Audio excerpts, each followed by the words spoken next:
கண்காணிப்பகத்தினுடைய நிர்வாக இயக்குநருமான மனித உரிமை காப்பாளர் கூட்டமைப்பு தாமதமாக வந்தது மன்னித்துக் கொள்ளுங்கள். மாவட்ட ஆட்சித்தலைவரை கண்டிப்பாக சந்தித்த பிறகு பத்திரிகையாளர் நண்பர்களை சந்திப்பது முறையாக இருக்கும் என்ற காரணத்தினால் கொஞ்சம் நேரமாகிவிட்டது. இயக்கத்தை நடத்துபவர்கள் நீதிமன்றத்துக்கு சென்று சுமார் 13 நபர்கள் அரசியல் சட்டத்தினுடைய 51A பிரிவின்படி ஃபண்டமெண்டல் டியூட்டிஸ் படி எந்த ஆற்றையும் சுற்றுச்சூழலையும் நேரடியாக அந்த சம்பவத்துக்கு காரணமாக இருந்தவர்களுடன் இருந்திருக்கிறார் என்ற குற்றச்சாட்டு இருக்கு. அதே போல் கூறியதை நான் கூறி அதை வரவேற்க அது நடக்க வேண்டும் என்பதை கண்காணிப்பதும் எங்களை போன்றவர்களுடைய ஒரு பொறுப்பு.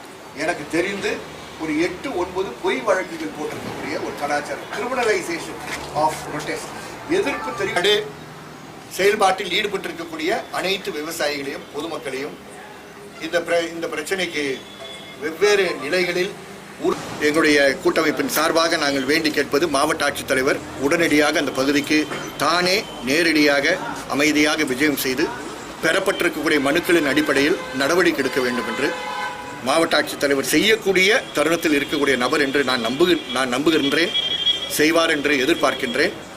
போடப்பட்டிருக்கக்கூடிய பொய் வழக்குகளை ஒரு டிஸ்ட்ரிக்ட் மேஜிஸ்ட்ரேட் என்ற முறையில் அமைதி நிலைநாட்ட வேண்டும் என்ற காரணத்தினால் விவசாயிகளுக்கு எதிராக பொய் வழக்குகள் இருக்கக்கூடாது என்ற பின்னணியில் வாபஸ் பெற வேண்டும் என்ற கோரிக்கையும் நான் முன்வைக்க வருகிறேன்.